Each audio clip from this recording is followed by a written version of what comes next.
তোমাকে সেইভাবে নিজে থেকে এগিয়ে এসে, অনেকেরই আমি দেখতে পাচ্ছি আজকে সেইভাবে কল মেসেজেস হয়নি বা তোমরা কানেকশনে সেইভাবে ছিলে না।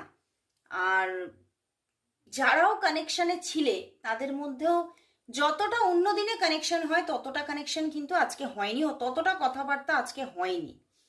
এবং কোথাও তোমার মানুষটিও আজকে এটা ভেবেছে যে তুমি যদি নিজেকে কেরিয়ারে ডুবিয়ে দাও, উনিও কিন্তু এটাই ভেবেছে যে আমি তাহলে নিজের কাজের দিকটাই দেখি, নিজের কেরিয়ারেই নিজে ব্যস্ত থেকে ভালো থাকার চেষ্টা করি, এটাও কিন্তু উনি আজকে ভেবেছেন। বাট কোথাও দেখতে পাচ্ছি তোমার যে মানুষটি, সেই মানুষটি কিন্তু খুব মানে দয়ালু মানুষ। উনি কিন্তু খুব যে খারাপ মানুষ তা নন, সেই জন্যেই কিন্তু উনি তোমার থেকে যে মায়াটা না ওটা কাটিয়ে উঠতে পারছে না। মানে উনি চিন্তা করছে প্রচুর, কিন্তু উনি পুরোপুরি মনটাকে কিন্তু ঘুরিয়েও নিতে পারছে না, মাঝে মাঝেই তোমাকে স্টক করছেন। আর